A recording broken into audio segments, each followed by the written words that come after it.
ठीक दाम देने के लिए एमएसपी पिछले 10 साल में लगभग दुगनी कर दी गई। उन्होंने नेहरू जी की कृषि नीतियों का कांग्रेस में रहते हुए विरोध किया था। उनके जन्मदिन को हम किसान दिवस के रूप में मनाते हैं। केंद्रीय मंत्री शिवराज सिंह चौहान ने कहा कि आज किसान दिवस है। पूर्व प्रधानमंत्री, पूर्व कृषि मंत्री और देश के किसान नेता रहे स्वर्गीय चौधरी चरण सिंह का जन्मदिन। उन्होंने अपना पूरा जीवन किसान और कृषि की सेवा में गुजारा। इसके अलावा केंद्रीय मंत्री शिवराज सिंह चौहान ने क्या कुछ कहा, आइए सुनते हैं। किसान दिवस है। पूर्व प्रधानमंत्री,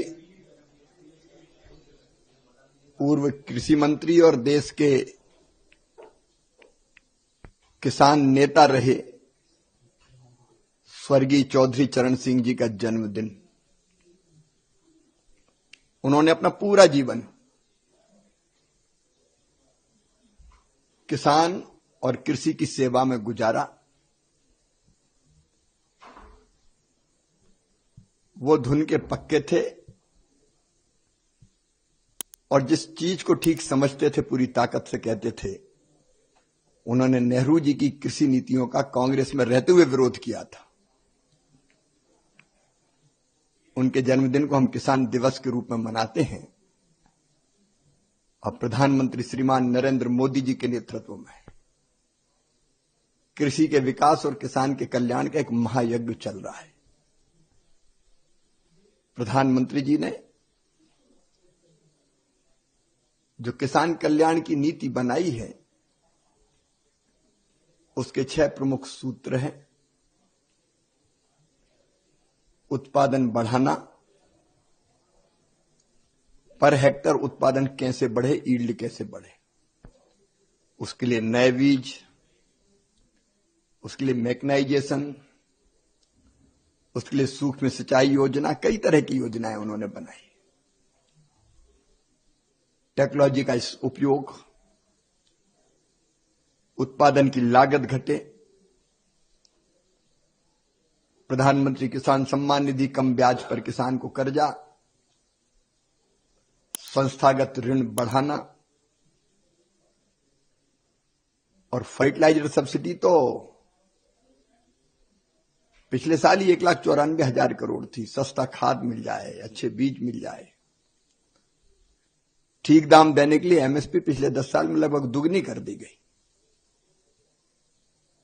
और कांग्रेस या यूपीए की सरकार से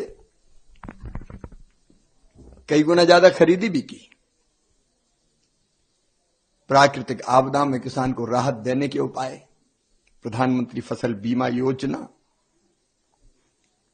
संकट के समय सरकार किसानों के साथ खड़ी है।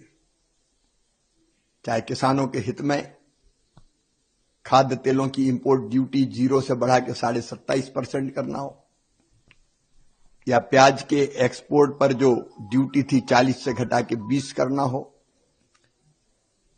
या चावल के निर्यात पर जो मिनिमम एक्सपोर्ट प्राइस थी उसको खत्म करना हो। समय समय पर किसान के हित में फैसले प्रधानमंत्री जी लेते हैं। कृषि का विविधीकरण, नुकसान हो जाए तो भरपाई, प्रधानमंत्री की फसल बीमा योजना के अंतर्गत केवल 33,000 के किसान के प्रीमियम जमा करने पर 1 लाख, केवल 33,000 करोड़ की 1,65,000 करोड़ रुपया प्रधानमंत्री फसल बीमा योजना के माध्यम से किसानों को क्लेम मिला है। कृषि के विविधीकरण के, क्रॉप डाइवर्सिफिकेशन के प्रयास हो या प्राकृतिक खेती हो, जैविक खेती हो, एक यज्ञ चल रहा है जो कृषि के विकास और किसानों के कल्याण के लिए है। देश दुनिया की तमाम खबरों के लिए देखते रहें पंजाब केसरी.com। साथ ही कमेंट सेक्शन में अपनी राय जरूर दें।